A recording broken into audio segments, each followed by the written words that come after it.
Salut tout le monde, alors aujourd'hui je profite un petit peu de ce qui s'est passé lors de la dernière cérémonie des Oscars pour vous parler d'un sujet de santé. Alors on va remettre un petit peu dans le contexte, mais je pense que vous êtes au courant, ça a fait pas mal de bruit sur internet. En pleine cérémonie, Will Smith se lève et va mettre une baffe à l'animateur Chris Rock qui vient de faire une blague au sujet du crâne rasé de Jada Smith, la femme de Will Smith. Crâne rasé qui fait suite à une perte de cheveux, une alopécie, elle l'avait annoncé sur ses réseaux sociaux suite à ce problème. Décidé, allez hop, de tout enlever. Bon, maintenant quand on regarde un petit peu sur internet, il y a plein d'articles qui poussent sur le sujet. Alopécie de Jada Smith, pourquoi, comment, et on voit un peu tout et n'importe quoi. Maladie immunitaire, j'ai même vu maladie immunitaire du système nerveux, enfin bref, ça part dans tous les sens. En gros, on va revenir sur les alopécies, les causes d'alopécie. Il y en a plein, il peut y en avoir plein, mais celles qui sont majoritaires. En gros, on va avoir ce qu'on appelle l'alopécie androgénétique, qui va concerner principalement les hommes, mais qui peut concerner aussi les femmes, d'accord? Alors, qu'est-ce que c'est l'alopécie androgénétique? Finalement, c'est la perte de cheveux classique qu'on va rencontrer chez les hommes. Voilà, avec l'âge, on commence à perdre les cheveux au niveau des golfs, au niveau ici du vertex. Bon, voilà, ça se vient de manière progressive, c'est pas forcément la même localisation chez toutes les personnes. L'âge diffère selon les catégories de personnes aussi, ça dépend vraiment du terrain familial, des prédispositions génétiques. Mais qu'est-ce qui se passe du coup au niveau du crâne pour que les cheveux tombent? Pour ça, pour comprendre, il faut voir un petit peu comment ça se passe ici sous la peau. Donc on va avoir sur le crâne, à la naissance, enfin avec dans l'âge, on va dire l'âge d'or, environ 1 million à 1,5 million de follicules pileux qui vont être finalement la racine, le petit bourgeon de là où vont passer les cheveux, où vont pousser les cheveux. Sachant qu'un follicule, ça peut donner 2 à 5 cheveux environ. Et du coup, ce follicule va faire émerger les cheveux au cours de la vie, mais de manière cyclique. C'est-à-dire que c'est pas un bourgeon égale un cheveu sur toute la vie. Non, il va y avoir plusieurs phases où on va avoir le cheveu qui va pousser et qui ensuite va tomber pour laisser place à un nouveau cycle, à un nouveau cheveu.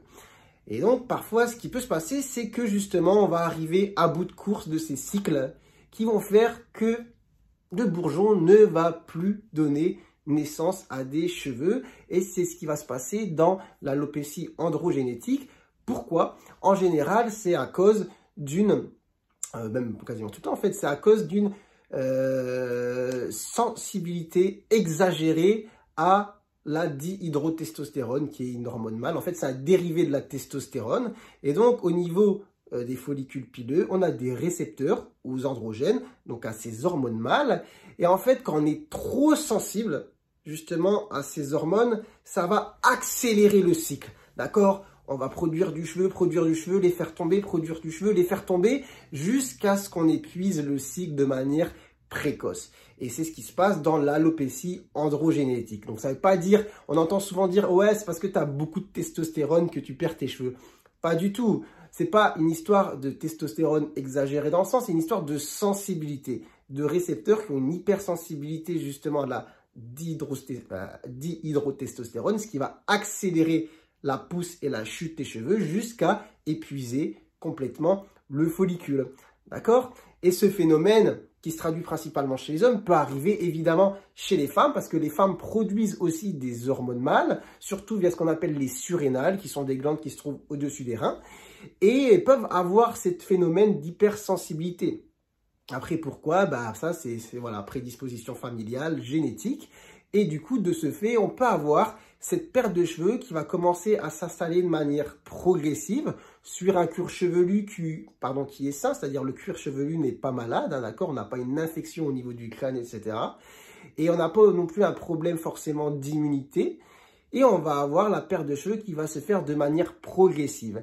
Et donc forcément, quand on a une raréfaction de la pousse des cheveux, quand les cheveux sont longs, bon, ça se voit quand même de manière assez prononcée. On voit que le cuir chevelu n'est plus assez dense, ça fait des trous, esthétiquement, ce n'est pas très beau.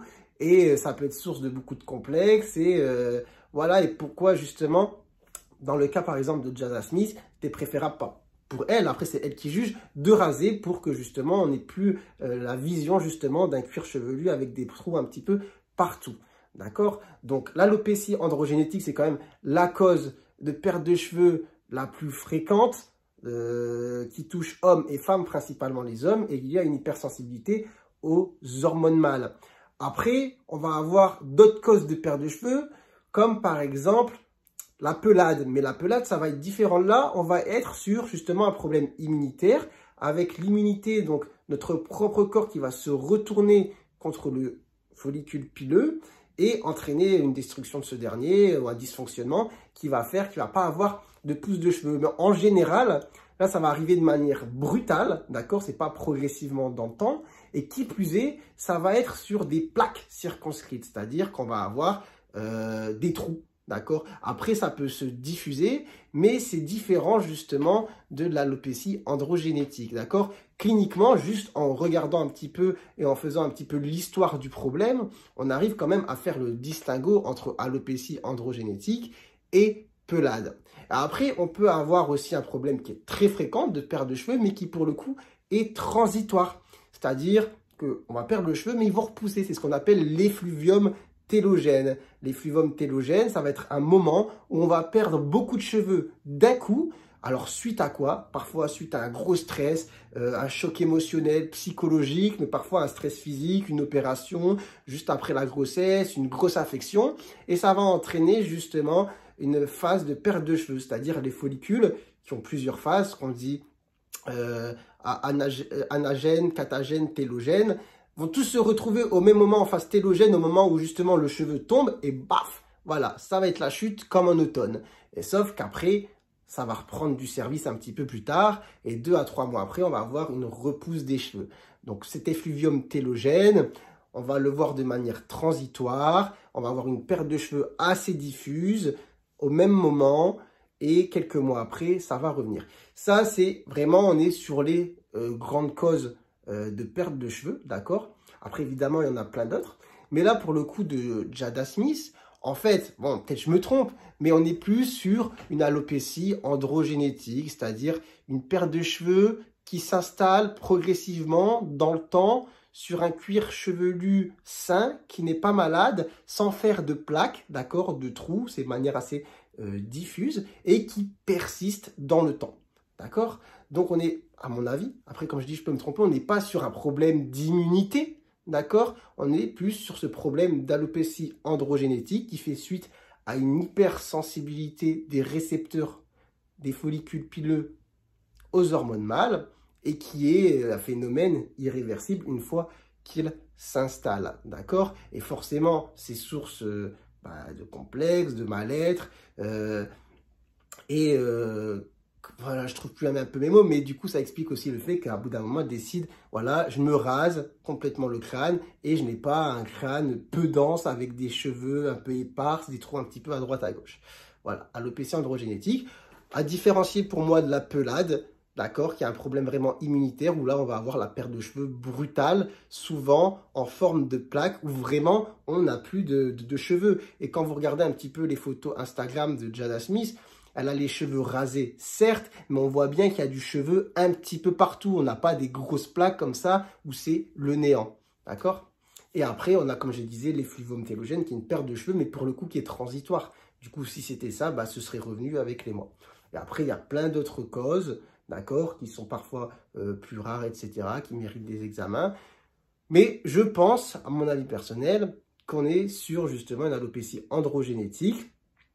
Et puis voilà, d'accord, non pas forcément sur un problème de maladie immunitaire.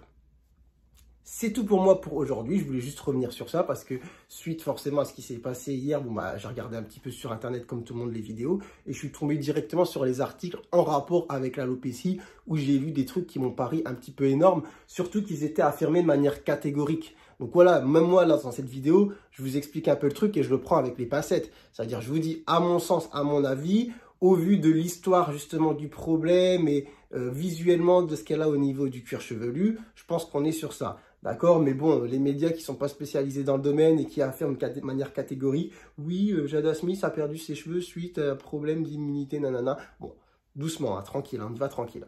D'accord? Du coup, moi, je vous dis à très bientôt pour une nouvelle vidéo. Cette vidéo, elle était faite un petit peu à l'arrache. J'espère quand même qu'elle vous aura plu. Et puis, bah, passez une bonne journée. Allez, ciao, ciao!